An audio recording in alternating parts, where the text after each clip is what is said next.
What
up, everyone? Hope everyone's having a great weekend. We are back live with the brunch gimmick, and this week I am joined by the handsome, the amazing, the man with the best voice in professional wrestling, Big Bad Boris. Is there somebody else up today that I don't know about? You know, I took special like coffee mug pictures like a year ago. Yeah. To for that intro, and I still haven't been put in it. But you know what? It's okay. It doesn't matter. How are you, my friend? I'm good. Had a pretty relaxing weekend. Didn't do much this weekend. Just sort of did chores and whatnot. Because it's been the last 2 weekends. There's been raining nonstop. It's been like nice during the week in Montreal, then just rain the second I get off work, like a permanent curse. Like we got lots of like thunderstorm warnings and really windy. There's like roof tiles blown off of somebody's roof onto my my patio out back. So yeah. A lot to talk about this week. We're also going to be breaking down Double or Nothing. Where's Kimmy? I thought Kimmy was coming. Sadly, Kimmy could not make it this week. Oh, big time. Yeah. No, she had other obligations that came up last minute. So it's just going to be me and you, Boris. You know what? We could do a lot worse. Yeah. Fernando in the chat. How are you doing, Fernando? Hope you're having a good weekend. Big Pacers fans. Congratulations to the Pacers. Although, like, I'm not a Knicks fan per se, but like my only thing with the Pacers is they are kind of a boring team, which like the term aura farming gets tossed around a lot in the sense that they mimic other teams that have more swagger than they do. Like they take other people's songs, but they are a very good team. I'm excited for Trey Halliburton, who was announced this last week, I think, that he's going to be in WWE TK25 as a downloadable character. So if you're a Knicks fan and want to take out aggression on Trey Halliburton, the time is coming soon. We got Neil Reyes in the chat. This is the basketball that you're referring to? The basketball? Yes. Halliburton is their big star. All I know was what I see on SportsCenter in the morning before work. I know that Shea Gilgeous-Alexander is the MVP, and Oklahoma's going to the finals or the conference finals? Finals. They'll be playing the Pacers. Oh, so the Knicks are out. The Knicks are now out. Pacers eliminated them last night. All right. Yes. And Shea Gilgeous-Alexander is the first Canadian to be MVP since Steve Nash, correct? Yes, that is correct. I was going to say Steve Nash was MVP multiple days. Has Tyrese Halliburton done wrestling? I don't know who he is or anything about that. Yeah, both him and the star of the Knicks had a few months ago had a face-off. Patrick Ewing? Not Patrick Ewing would have beaten the piss. He would have been a sweaty mess, but he would have beaten the piss out of Tyrese Halliburton. Those old school players do not play. They will hack and beat the hell out of you. I have no reason not to believe you. But yeah, they did famously have a face-off, and they also have shirts on the WWE site. Oh, really? Yeah, they both do. And Tyrese, they just put up another Tyrese Halliburton one.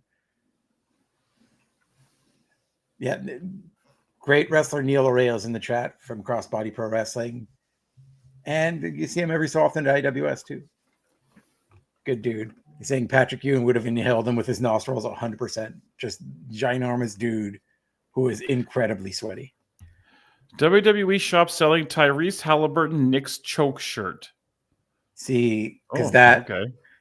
He did that taunt at the end, but the thing with that, it's because the last time, like the other time the Knicks played the Pacers in a big game, Reggie Miller did that same thing to why am I blanking on the director? I don't know which Short King that is, but if you want me to eat for an hour, I'm game. You don't even have to put it on stream. If you want to just watch me eat for an hour, sounds good. Spike Lee, thank you. He was doing the choke sign to Spike Lee because Spike Lee was talking a whole bunch of smack to him. Spike Lee also has a cool new movie coming out. I like the new trailer with he's got a new movie coming out. Do the right thing. Poetic justice? I don't know. I'm old, dude. I don't know nothing about what's going on now. But yes, and Tyrese Halliburton did his own version when they beat the Knicks in overtime in game 1, I believe. But yes, we are here to talk about pro wrestling. Apparently, your hat game is always very, very strong. That is a Montreal PWHL hat, correct? It is. Like you're a hat guy like me. I don't have a lot of different teams, but I have like 30 Flames hats and like probably 25 Jays hats. I'm a big hat guy as well, so I respect your hat game. I appreciate that. I know you're probably going through it after watching the Oilers and make it to the finals again. I might have to move, because I think they're going to do it this time. I think too. This is like the destiny of the world, and I just have to pack up all of my I can't swear yet, all my stuff, and I just need to go live in the jungle somewhere because I will not be able to deal with these people after they win. But at the beginning of the playoffs, I felt from the very beginning that a Canadian team was going to win it this year. I just hope to God it wasn't the Leafs. I just did not want it to be the Leafs. Anything else, I'm fine with. I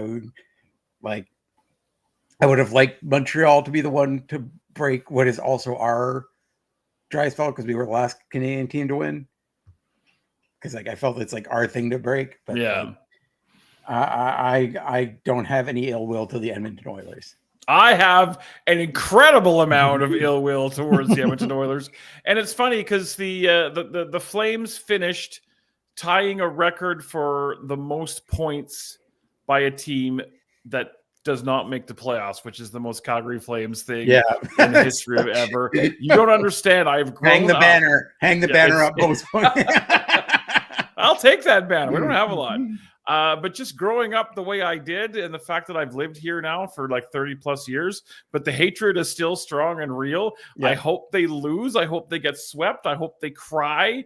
And like I'm not in this whole Canadian team BS nonsense. I want blood. Yeah, I'm legitimately the same way about the Leafs. Like there are people who are like, I just want a Canadian team. Like I'm fine with that as long as it's not the Leafs. As long as the Leafs never feel a day about like, even though it's like gone to the point of past parody at this point with them. Yeah. Where like you almost feel bad for like they are trying to get sympathy, but no, it's still them. It's still, they are a garbage organization, just like the Bruins. Like, I would rather the Leafs win than the Oilers, and that tells you how much I hate the freaking Oilers. And this whole thing is out of control, and everyone's driving around with the stupid flags, and every single person I know is all jazzed with their stupid Oilers shirts. And you're just talking about Spencer. Oh God, it just makes it. No. This can't happen. I want Matthew Tkachuk to beat them again. That's what I want. I'm not going to get what I want, but regardless, you want to shift to wrestling. So I apologize for my outburst. It's fair. This is also part therapy session. So we can get our our feelings out about the teams we do not like. I get it. Trust me. Had the Leafs made it this far, I'd be like, wow, the world is truly ending now. That's true. Yeah, they're going to make big changes. I think that Mitch Marner will look good with a flaming C on his chest, but there's no way that's going to happen. But I would take it. Hey, look, I'm the most optimistic I've been in a while about a Montreal Canadiens team right now. They are the youngest team to ever make the playoffs. There's like a lot there. They just need like maybe a couple veteran presences there, especially for those playoff runs, if they're going to make a run next year. Yep, there are reasons for optimism in Montreal. There's reasons for optimism, I think, in Ottawa as well. And I think in Calgary, because our farm system is very, very strong. We've got some young players too. So there's reason for optimism a lot of places. Just the Oilers need to, I'm very clear. I never wish injury on anyone because I don't think that's cool. But just like getting swept 12-0 in 4 games straight would be golden. Couldn't be happy. Yeah. Well, since I would like to kiss Spencer's ass, go Oilers. But yes, there we go. We are technically a pro wrestling show in theory. And we did have some breaking news just like a little over an hour before the show started. Yes, we did. Like a stalwart and somebody who is legitimately a WWE lifer announcing that he said he's getting released, but it was reported that his contract's not going to be getting picked up. So they're at least allowing him to finish out his contract. And like R-Truth going to be no longer with WWE, which is very strange. Like the last time he did leave for a little bit, but like ever since he's been like, not only is he like beloved by fans because he's one of the best characters they have, and somebody you could easily put on screen and he'll have a moment or find a bit. Like he is legitimately, and like there's the Sean Rossap put up the clip with him, the interview he did where Sean is onto him. He's like, I know you're a genius. You play an idiot on television, but like you're legitimately brilliant. And like even his character, he feels like his character is also secretly a genius who is able to talk his way into a WWE title match or a match against John Cena. Like the dude is like very quick-witted, could come up with different things with different wrestlers, and he throughout his time, especially the last few years of WWE, he has been with like very little has managed to make like a viral moment every single time he's on camera. Like especially when you're an older wrestler, like he still very good in the ring, despite being one of the oldest people that like 50 something wrestling. Like he still has a talent there to put on a decent match, but also like he's very, very smart and knows how to accentuate the positives there especially when you're an older wrestler who's getting less and less ring time. To have somebody that over who you want to see, people legitimately want to see him beat John Cena for the title at Saturday night's main event. He's genuinely a guy who gets it and who understands his role in every role he's had. I'd argue him being a WWE lifer because he had a very successful run toward like early on in TNA. But I don't think that this is, I want to word this the proper way. To me, this is not a big shock because this is the new WWE where dollars and cents mean more than ever for some strange reason. And every time that he has been on in the past couple of years, he's obviously killed it. But he hasn't really had anything of substance over the past few years. And he's a guy that I think, that they could conceivably not renew because they don't, there's not a lot of meat on that bone going forward other than, fun viral moments. And they can still do those fun viral moments. And somebody in the chat mentioned a Legends contract, which I'm sure will be very, very quick to come. So I don't think this is like the big insult, disrespect, crime that a lot of fans I'm seeing on Twitter are making it out to be. But yeah, you can't argue the track record on the entertainment value. And the guy doesn't age. He looks like $1 million. Yeah. And he's older than me. And like, I look like I've got 1 foot in the grave. So yeah, tons of respect for R-Truth. But I think people need to step back and just look at the big picture. And this is not a disrespect, firing FU thing that I think a lot of people's knee-jerk reaction is. Is that a 7-Up or a Sprite? Oh, this, I actually tried it for the first time just on stream. Not only is it a Sprite, it is a Sprite plus tea. Oh, actually, that sounds awesome. Is it good? Yeah. like I like Arnold Palmer's a little more than this, but it's still pretty good.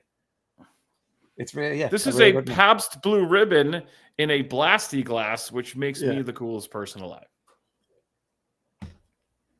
Yeah, it's not the big insult. They're not like terminating, firing, throwing this guy out in the street kind of thing. Yeah. And I think everybody needs to kind of just like look at the big picture. And I think that he is absolutely not.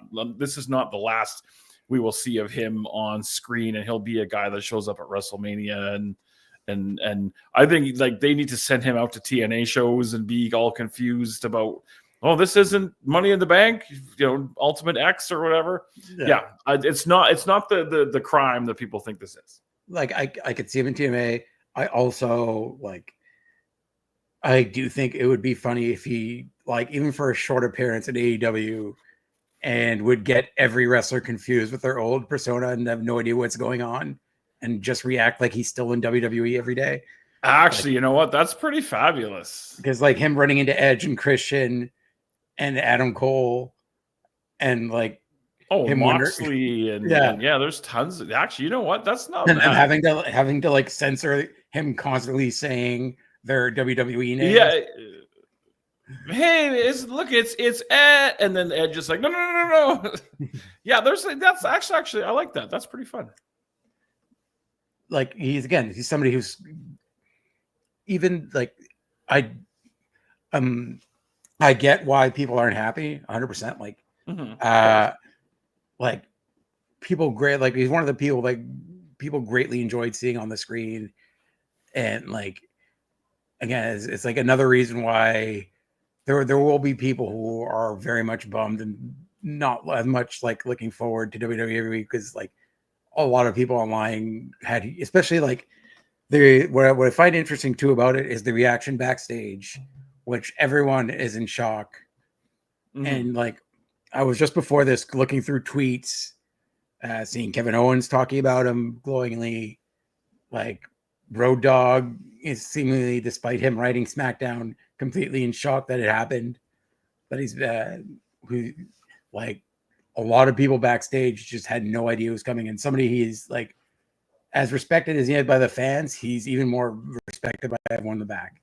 That is a dude that has helped a lot of people coming up, and always people are just giving him stories after story of he, from day one of me being there, he was the nicest human being, always greeted me with a smile, treated me with the utmost respect, and helped me out, and taught me so much as I started making my way through WWE. And good point, the still no word on what's going to happen with little Jimmy, his invisible friend. Apparently still with WWE, still under contract. I wonder if they've got little Jimmy trademarked. Maybe because he could take, if he decided to do a couple of spots for AEW, if he could bust that out. Somebody research that for me, because I'm not doing it. Yeah. Again, TNA makes great sense for him to sign and still show up in WWE and NXT nothing happened. The Simpsons meme with Mo Sislak throwing thing out the bar and him just coming right back around the other way behind him. TNA, it's funny because TNA at this point feels like an extension of WWE. Do you think they're gonna just buy them flat out, or are they not for sale? I honestly, at this point, it's been every few years, it's WWE's definitely buying them, and somehow TNA survives, or just decides not to sell.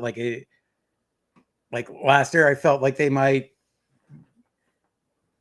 TNA is in a very, very weird position because I guess Anthem just wants to hold on to the majority rights for him. But for a while now, I remember when I was a kid,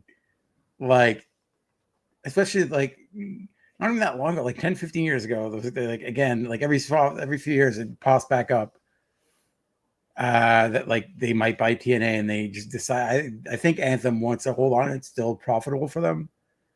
And they've obviously been heavily focused themselves at cutting costs more recently, especially with contracts and stuff. And they've been putting up some decent like attendance numbers over the past few pay-per-views and stuff. And like they've also, I think, TNA's built up a pretty tidy little tape library as well. And I think that's a lot of partially what that is too. Like TNA's been around longer than like WCW was WCW. Like TNA's over 20 years now, and they're a lot of the guys, you know, that help make TNA or WWE talents now, and I think that tape library is something that that WWE would like as well. Yeah, that might be worth more than the assets of the rest of the company, if that makes sense. Yeah, absolutely. Like, especially like if you can tie that into like the TNA, the Netflix deal that they have, and like possibly put TNA up there as its own show on Thursdays.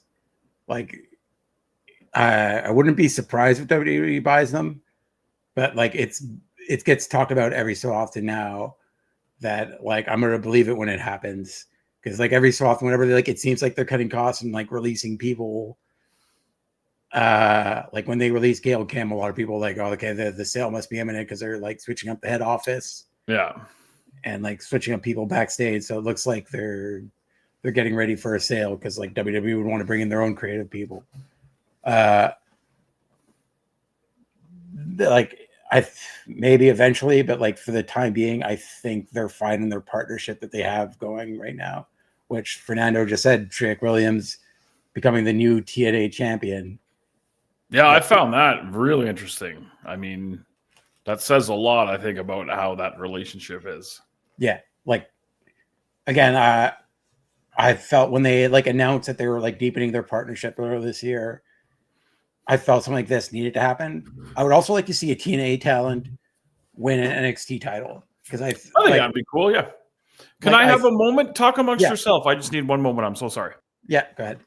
Like, I would very much like to see it be reciprocal and a TNA talent winning a NXT title sooner rather than later, because it honestly feels like at the end of the day, WWE talent keeps going over NXT talent, which it had like for the TNA talent, they aren't complaining. They're getting I don't know if they're getting more exposure every week, and like Joe Hendry is definitely not complaining, because like he is literally everywhere. His name is everywhere. Oh, absolutely. Like I would like to see Joe Hendry win like the NXT title, or like Philia said, Masha Slamovich. Masha Slamovich is definitely one who could show up and win the NXT Women's Championship, or one of the NXT, or the NXT Women's North American Championship. Like, that's somebody you could easily build a story around, because that's like a straight up killer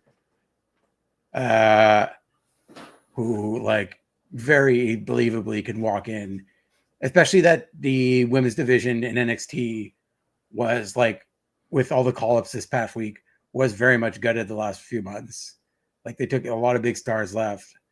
So having somebody like Masha Slamovich come in for a short run while they like build up other stars for the future of NXT would be very smart to have her as the champion, because that's like a proven person who can hold a title and would be great for a company, and is a believable, like, absolute badass of a champion who makes that like the NXT title like that bigger of a prize too, because like beating Masha is not an easy thing to do. But we're gonna move on a little bit from the NXT talk. We're gonna talk a little bit since it happened after the show last week. Double or Nothing. How did you feel about the pay-per-view as a whole, Boris? Oh, I actually just was able to finally finish it yesterday morning. I'm torn on a lot of things. Main event, great. Hangman and Ospreay, great. It's the Anarchy in the Arena match, because I'm torn between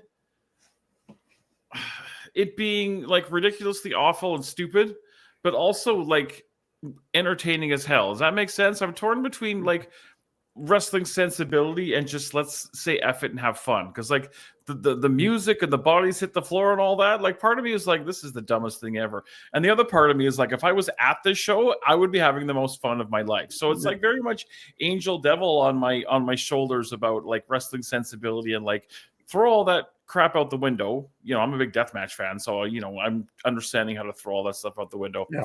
And just enjoy it for what it was. But yeah, I thought like on the whole it was a pretty good show. They're too long though, like 4.5 hours. Let's like cut this down a little bit. Even like 3.5, 3:45, I'm good. But it's a long, it's a long show.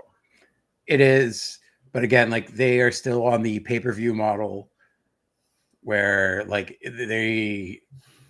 Tony Khan's explaining, he's trying to give people the most bang for his buck. But I agree with you. Like there's definitely usually a match or two on the card that I would cut. Like not much though, because like this is very close to like all killer no filler type pay-per-view where like every match was fun.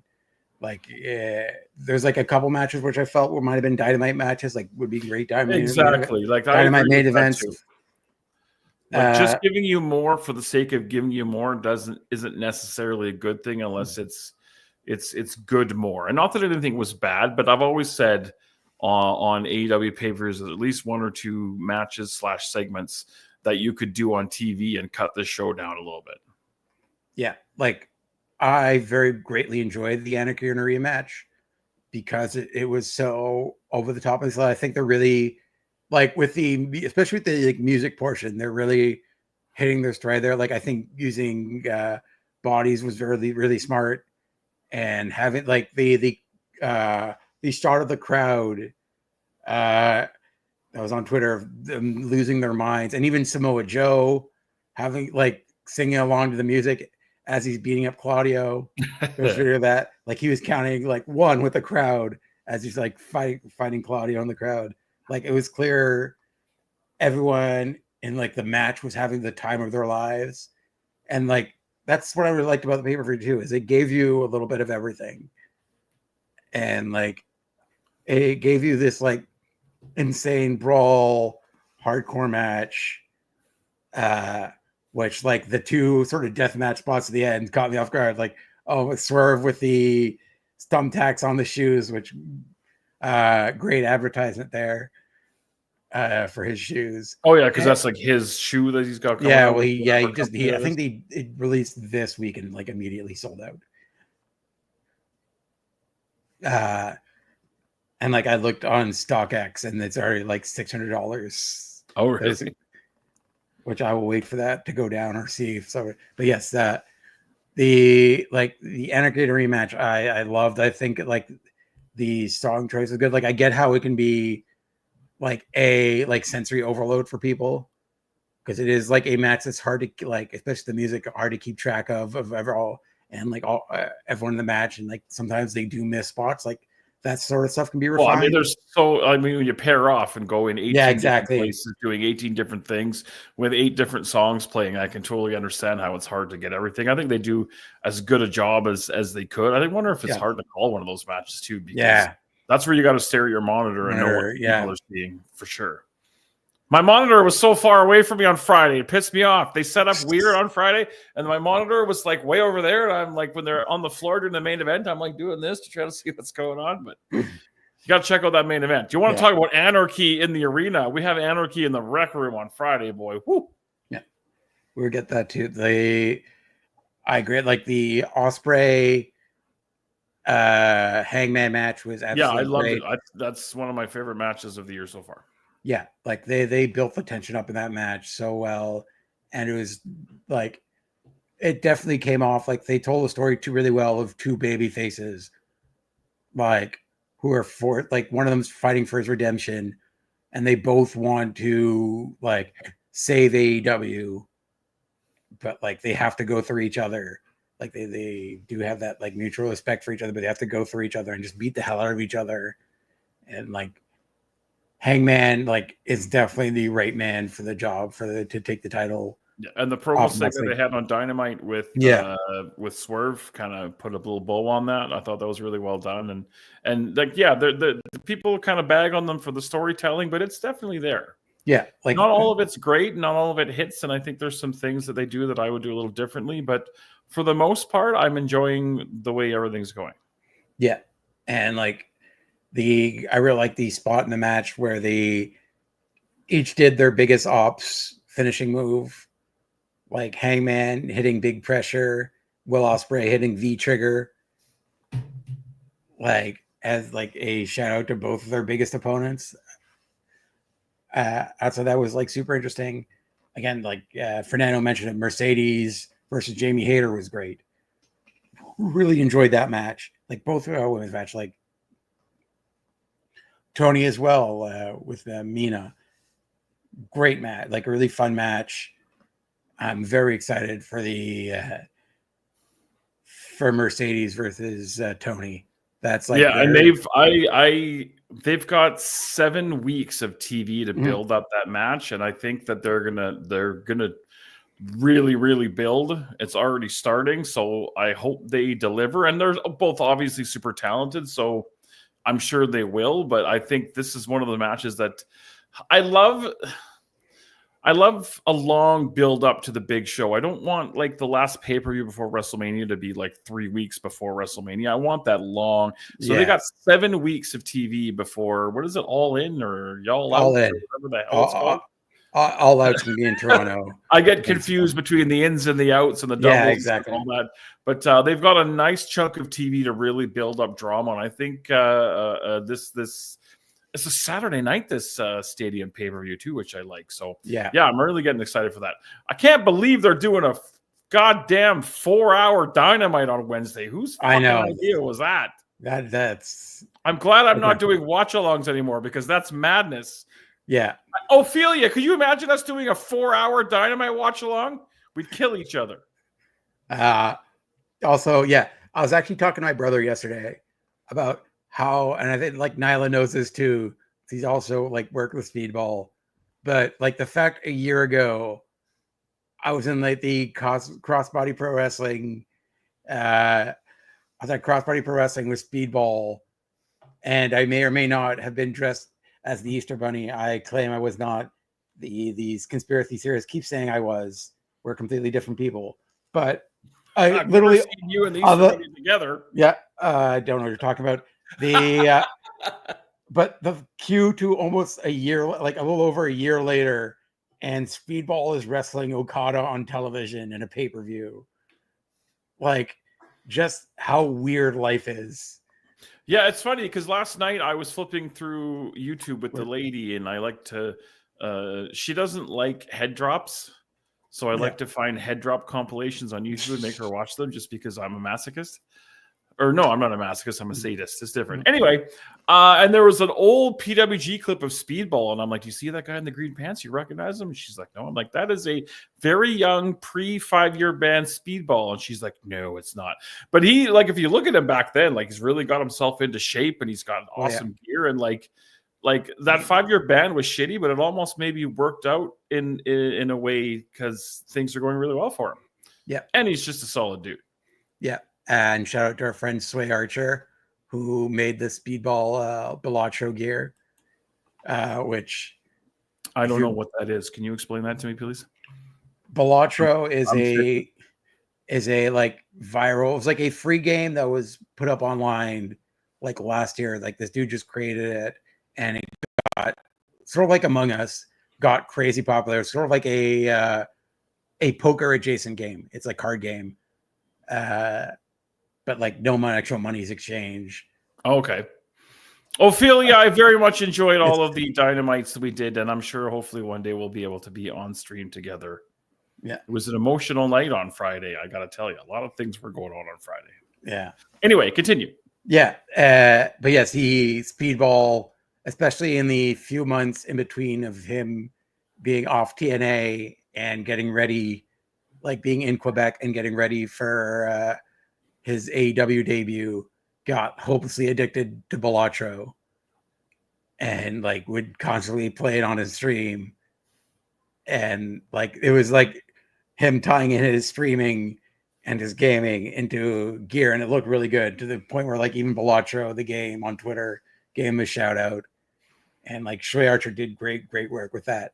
really And cool how well has he just slid into AEW and fit in so nicely? Like great, he's got a good look, he's in shape, he's got good gear, and obviously the work is top notch, and he's just slid in there and fit in perfectly.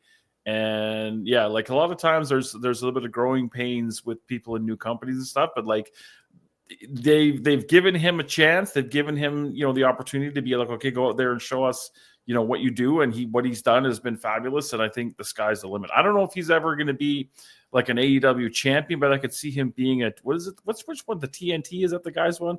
I watch the shit every week and I can't keep track of the goddamn titles. I could see him being like a secondary title holder for sure. Yeah, like I can tell, like immediately you can tell Tony Khan thinks highly of him, because like within like the first couple months of him being there, he's wrestling Ospreay, like in tag match with Omega, and like wrestling against Omega for a title at a pay-per-view, then wrestling Okada for a title at the next pay-per-view. Like it's obvious Tony Khan thinks highly of him from the rip, and like has been on Wednesday TV every week since he's been there. Like that doesn't always happen for a lot of the people at AEW, because like TV time is very, very limited. And like again, this week is another 6-man. They seem to be going with continuing with the pairing of him and Kevin Knight, which I love. Yeah. Also, yeah. Oh, both of them great, because they both came in at the same time, and like Kevin Knight, amazing. Like both of them, like just sort of like kismet that they came at the same time. Which both of them had baby faces. I was just like, all right, let's pair them off together, and it's working really well. And Kevin Knight's back from Japan from the Best of Super Juniors, so he's going to be back this week. So they're pairing him back up, and they're doing a 6-man tag this week. But yeah, like from the very jump, you can tell that Speedball was already like beloved backstage, like even before he joined AEW. Like people have been wanting to be there. Every AEW wrestler, every time. Like, what is Flighty Buttless? What is that? I guess shout out to Flighty Buttless. I guess it's the person with the art who did the graphics for the gear. Oh, I quite enjoy saying Flighty Buttless, though. That's I'm a fan of that. I'm pretty sure that's their government name as well. I would like to call Flighty Buttless to the stand. All right. Yeah. Fair enough. I learned something today. Like, again, he had a fun match with Okada on the pay-per-view. He did. Yep. Like, week after week showing, like you mentioned him, like he 100% like cut weight, even though he wasn't very, like he's one of the people that was like, he was already in shape before, but now he's just absolutely shredded. Like he credited Alex Shelley for that. Really? Yeah, Alex Shelley is like a personal trainer and like has helped a lot of people out backstage, like when they're at TNA together, and put them on like a diet plan and a workout plan. So like it was Alex Shelley that helped him get absolutely shredded for his AEW debut. And it's like, it's crazy. Like I one of those people that like I already thought was in shape, and like, oh, you can do better than this. This is insane. How you there's a better version of this. Like how you're already doing the most insane moves in the world at will, and like the fact that this can be improved. There's a 2.0 version of this is insane to me. Yeah, he took a throw off the top on Dynamite down to the floor, and I was worried with the non-boot thing that he's going to bust an ankle one day. But I guess if he hasn't done it by now, and he's done that spot, I'm sure a zillion times, but I always wonder about that, because it's a little bit sketchy and scary when you get, that push off the top, land on your feet on the floor kind of thing. Yeah. No, he's got feet of stone at this point. They've just calloused to all hell. Just like there's nothing that's breaking those. I would like to have Speedball Mike Bailey's feet on Saturday Night Live. Yeah. Yeah. Now I was saying he offered him a donut when they drove him around before his debut. He politely ate half of one. That's pretty on brand, I think, for Speedball.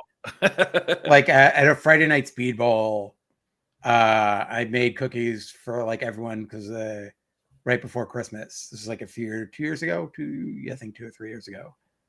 It was the one where it was they were taping one, or doing a stream, a Friday Night Speedball stream right before. So for all the rest and everything, I made cookies with my mom before and dropped them off. And like Veda had one and was like, Speedball, these are so good. And like fed him one. Like, you have to have one. But even then, like, he was looking out for his health. Like, he couldn't eat thing, but like I'm like, even then, like he will politely, like, he's not much of a sweets guy too. He's a savory person. Yeah, they're fabulous together. I'm working on trying to get Veda on Saturday Night Love to talk commentary stuff. So that's hopefully in the works in the near future. Yeah. Yeah, I feel like the rest of pay-per-view, I thought it was like, especially at the time, it was exactly what AEW needed, that pay-per-view, because it improved morale backstage. Because like for a solid, I would say 24 to 36 hours afterwards, a rarity that happens nowadays, but like it was the like everyone on wrestling, like the internet wrestling community, was like overtly positive about this. Mm-hmm. And everyone was feeling great. Like everyone had just a great time watching the show. And especially because WWE is on a downtrend right now, creatively. The ratings are kind of suffering a little bit. Some of the lowest ratings. I think the lowest rating on Netflix so far was this past week, if I read correctly. I don't know, because like again, Netflix never releases their actual numbers. Like you can sort of tell because like they don't put up, they might not be in the top 10. But again, like Netflix isn't the full story, because like in the States, the majority of the shows are still on either cable or like other services. Like it's only Raw on Netflix in the States. The rest of the world, it's all the entire things. Yeah. So like it's not the easiest to tell in the world, and like they are still competing with other sports, and they play off sports right now. So it's again a harder thing. But like AEW, right? Like it was the perfect advertisement for AEW, that pay-per-view, and I think it's going to do great for them going forward, especially that they have one of their biggest show of the year stadium wise, and like the show they've been building up for a little bit coming up. Like this is a great time for them. Like everyone's happy backstage. The fans are enjoying the quality, the quality. And they had, I think it was an 8,000 crowd, which is a solid, pay-per-view crowd. And when you can do that wide shot and you don't have to cut the arena in half, where you have the hard camera side where there's nothing and you don't show it, where you can show pretty much the whole arena, the lower bowl full kind of thing, is just definitely good too. So yeah, a competition always good, man. I want everybody to 100%. Like I came off watching that AEW show being like, I'm so happy AEW is a thing. Because like I like, especially the last few WWE shows, like I can't get into it. Exactly. Like I've been sort of like on a. I don't like the way it looks. I don't. A lot of the newer talent seems very cookie cutter to me. I'm not like a fed bad guy, because everybody do well and I'm happy. But for some reason it's just, I think WWE and I just aren't a thing anymore, and we were for decades. And that's fair. Like I'm definitely getting more and more into AEW again. And it's like the same thing I said like a few years ago. Like when AEW first launched, I was became more into AEW. Then like a lot of stuff in WWE, probably back into WWE, so I was in WWE more. And then like again, like that's the beauty of having these two companies. Yeah. Is that, and if I'm gonna I've got these two major North American companies where like if I again nothing against the roster or anything in WWE or like the thing, it's just like, or WWE as a whole. It's not like I'm like joining the bandwagon of like, oh, AEW is the best and everything else is the worst.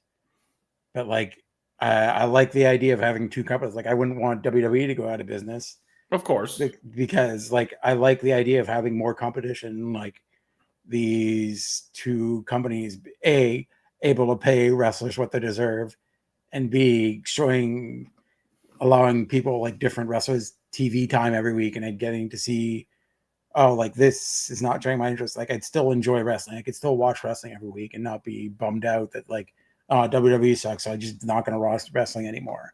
It's still keeping wrestling fans around, which like came out of that show, be like, I'm happy AEW is a thing. Like, I'm very happy it's still here.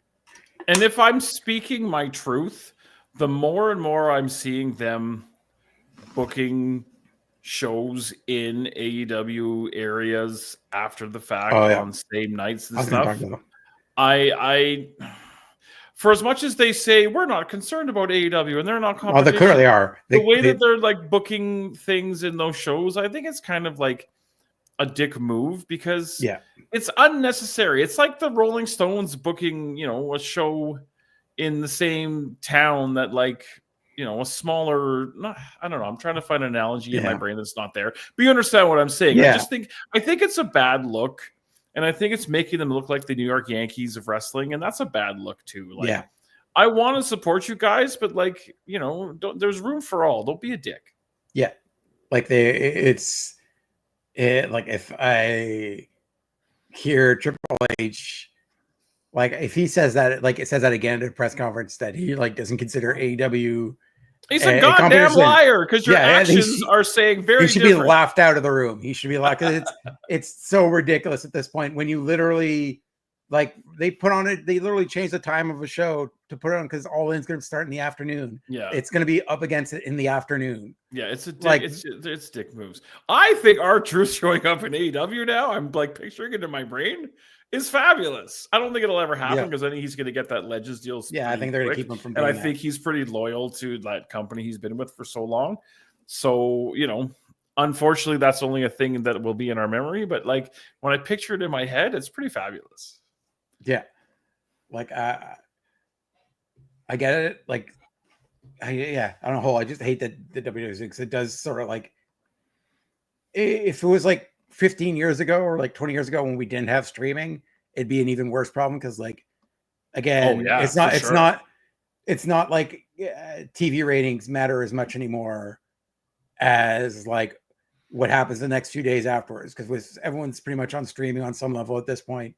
So like as long as people buy the pay-per-view for AEW and watch it afterwards, then this is live, I'm sure they'll be fine. But like I think most like I don't think a lot of people are going to like who are planning on watching AEW are going to switch and just watch NXT now because it's up against it.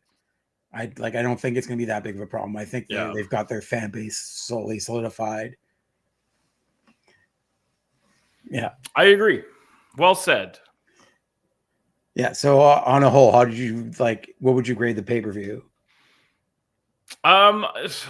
My only complaint with AEW pay-per-views is again is I think there's one or two things that could be cut for TV and make it a little bit shorter. Other than it being long, I quite enjoyed it. I'm able to like watch them after the fact in chunks, so I don't have to sit for the 4 hours because I don't have that much time usually in a row to do anything. But I would give it like a B+ kind of thing. I'm a difficult marker, but the main event I quite enjoyed. I thought they did a really really good job of booking that main event and. We like the near falls and all that. It wasn't too much. It was just enough, if that makes sense. Yeah, I would probably go with a solid A. Throughout, like it was. I only give LPW shows A's. Yeah, which we're going to talk about that in a second to close out the show about everything that happened in LPW. But yeah, I felt from top to bottom nothing really dragged too hard on the show. Like I was at no point bored when I was watching the match. I'm like, it does get like you just sort of like after a while get a little tired because it does get late.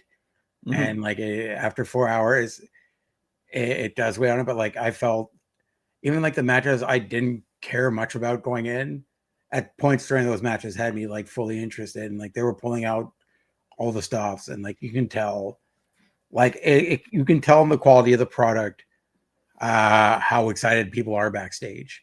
Like, and I can appreciate Tony Khan in theory wanting to give me the most bang for my money. I appreciate that in theory. I don't know if it's necessarily working in practice, but the thought I can understand and appreciate.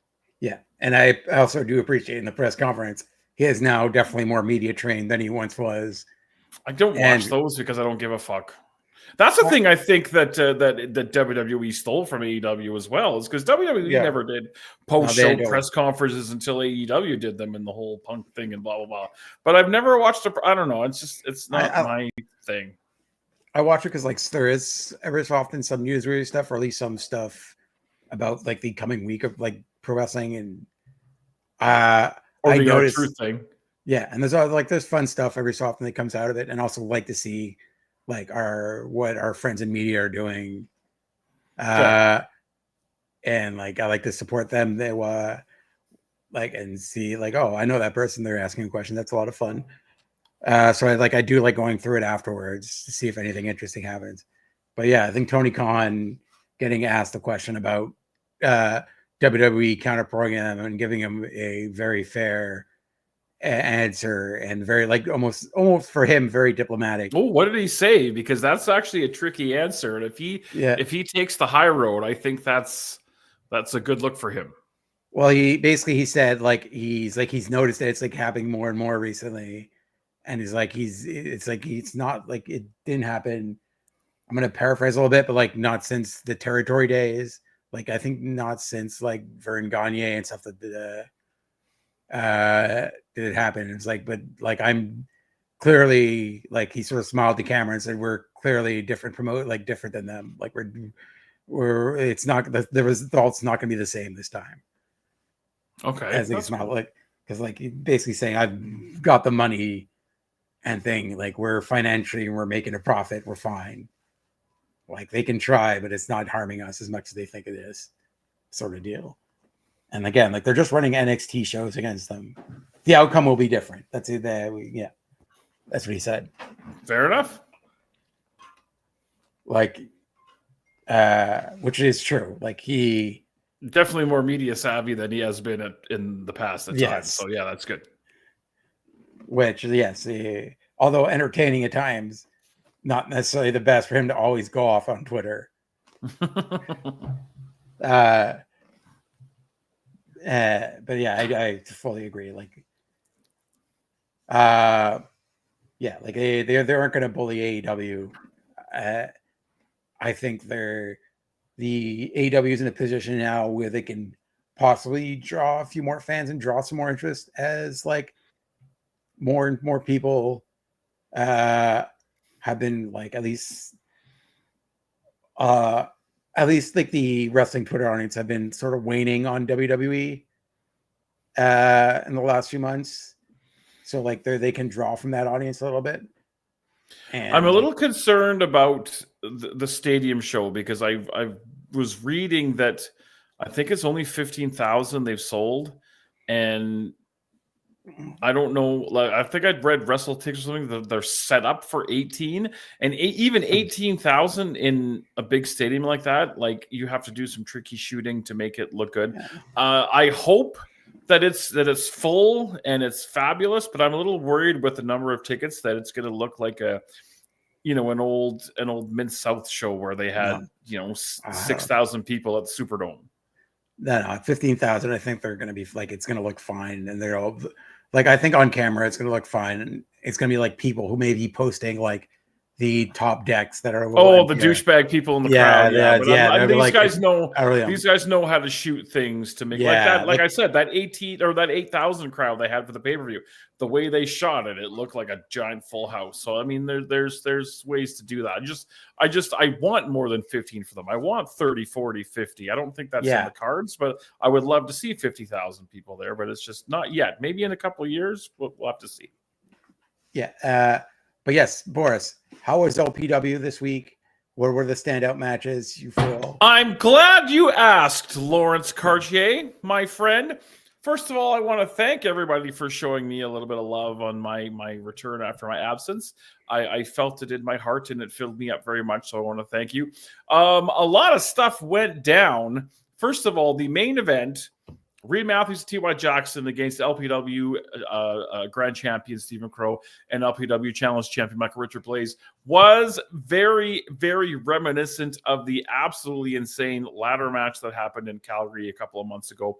You definitely need to check it out. There's one spot in particular where I went back in the locker room after I, talked to everybody and realized they were okay, I said, and I quote, "What the fuck is wrong with you?" Because the things that they were doing in that match was a little much, but fabulous, fabulous, fabulous. We saw the return at the end of Zoe Sager, who walked out at the end. Like Spencer was doing the sign off. I was signing off. Good night, everybody, like I always do. And Zoe Sager showed up on the scene with the original LPW Grand Championship title belt.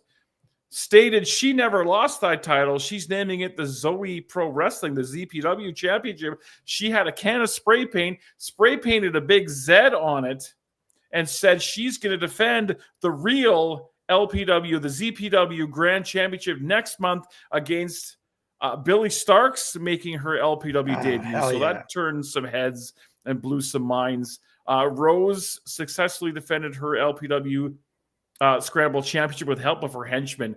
This is a group that I could see doing a lot of damage. I see a lot of upside on William Taylor and Nate Nixon together. They are heavy-handed bad dudes. They came up a little bit short in their attempt to be LPW Tag Team Champions. Paraleader defeated them. I talked to Sheik Akbar Shabazz on Saturday Night Love about that, and he said that those guys, hard hitters, and it was not a walk in the park to get that victory. What else happened? Trying to remember now. Oh, Rich King. My God. You've watched, Lawrence. I know you've seen over the past few years the wars between the Rads and Seven. They went to hell and back with each other. We saw last month Rich King finally officially turn his back, the scumbag that he is, turned his back on Lumberjack Larry Woods. And he has accepted Thaddeus Archer as his new manager. And you never thought you would see a former Rads member and a former Seven member together. But that is now a thing. Rich King defeated the runaway model, Nick Shostastic. And Rich King and Thaddeus Archer together is something that people need to really take note of, because they could do some damage as well. So the future is there's a lot going on. Next month, we've got Sinner and Saint returning to take on the Short Kings. That is going to be an absolute banger. They had a promo video that they sent in that was played as well. Billy Starks making her LPW debut as well. T.Y. Jackson gets his title shot finally one-on-one with Stephen Crow for the LPW Grand Championship as well. So next month's LPW 38, Welcome to the Machine, is already shaping up to be an all-timer in a promotion where every fucking show we do is an all-timer. Sorry, I got a little fired up. So definitely get your tickets for that if you're local, and if not, be there on ITV and listen to little old me call the action, because, man, we got some stuff. We are cooking. A lot of stuff went down. When that show's edited and put up, definitely check it out, especially that main event. But top to bottom, that show was awesome. Absolutely. And shout out to Johnny DeLuca. I was very impressed with this young man from Ontario. He's wrestled in 4 different provinces just in the month of May, which is very impressive as well. And he is the king of the kip-up, and he did a lot of them, and it popped me, and I enjoyed it. So, yeah, check the show out top to bottom. It was a fabulous show, and check it out. And next month, you might want to get it if you're local. Look at Spencer already edited the show. If you are local, you get on Tixer right now and get your tickets for next month, LPW 38, because that one is going to sell out, because there's like 3 announced matches, and they are all BANGERSs, and there's more to come. Yeah. And also, Spencer, I do that for you. I don't sell it because I have to. I sell it because I want to. And you know why I sell it because I want to? Because it's that good. Shout out to Deanna Perrazzo, who was also... Oh my God, I totally forgot about Deanna. See, that's how much was going on with this stuff, with these shows. First of all, Deanna Perrazzo, super class, super nice person. I accused her of stealing my Sharpie, and then found out she didn't do it, and apologized profusely. It was actually quite funny. But yeah, she had a great match. Unforced Taryn from accounting to tap out, which is not an easy feat as well. So great debut as well for Deanna Peraza. I totally forgot about that. I feel like an a-hole now. But yeah, she was super cool to like just a super cool person. Really good match with Taryn from accounting. Made her tap out, which not easy. And hopefully we'll see her back in LPW as well. Oh, thank you for reminding me of that. I apologize to all involved. Yeah. Affiliate was definitely saying it in the chat multiple times. I did. I'm sorry. I forgot. So much happened.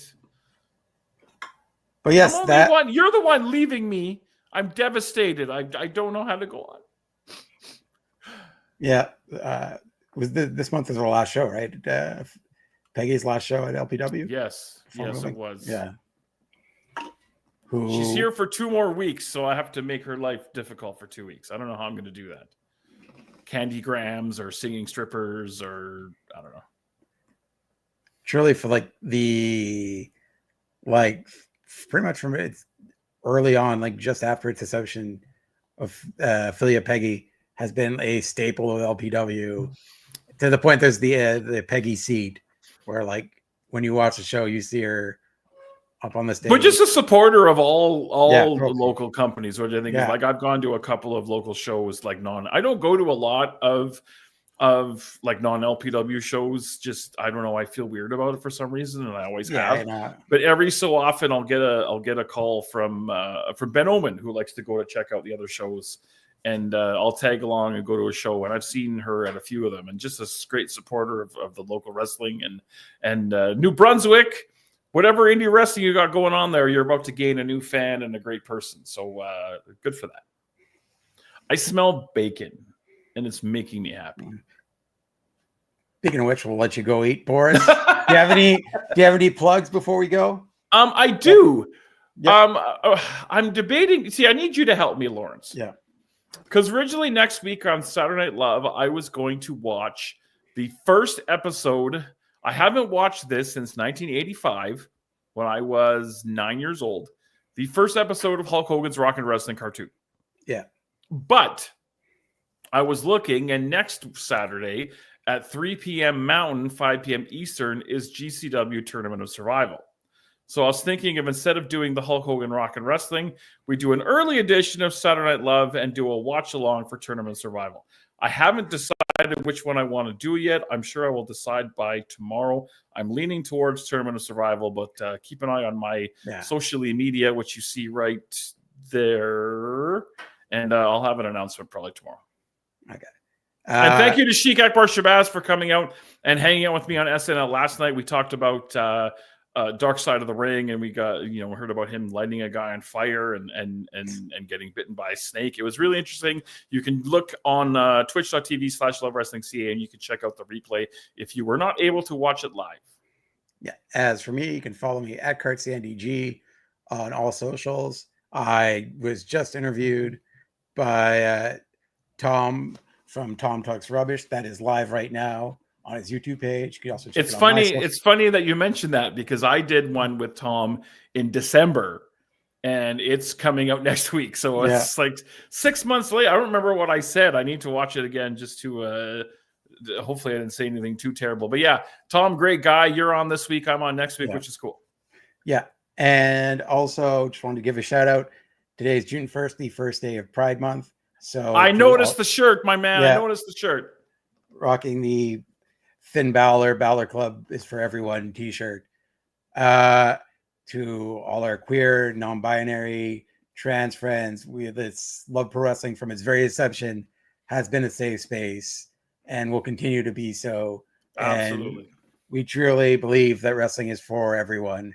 And like wrestling itself, since its very inception, has been incredibly queer. Just ask Tony Storm. I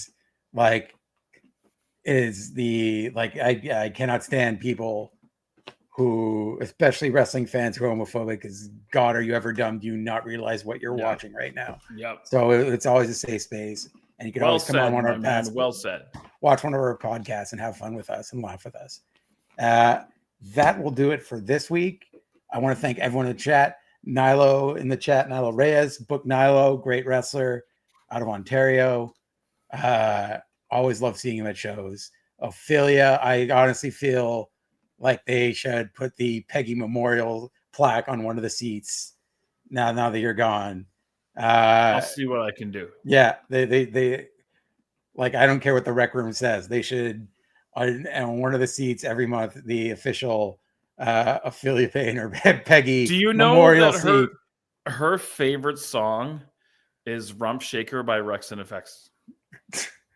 It's her favorite song. It's true. It's a good song.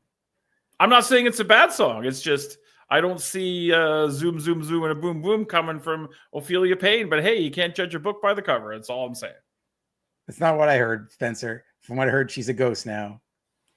She's tweeting from the afterworld right now. Yeah, once she's you in the leave, chat. we never speak of you again. Yeah. But I want to thank everyone. Spencer coming and say hi. Dabby Chat there, hopping in near the end. Fernando for being early, hopping in, chatting with us. We appreciate you guys. And as always, we will see you back here at the same time, same place next week. We hope you have a good weekend. Bye-bye. Lawrence, you're the man. Bye. Appreciate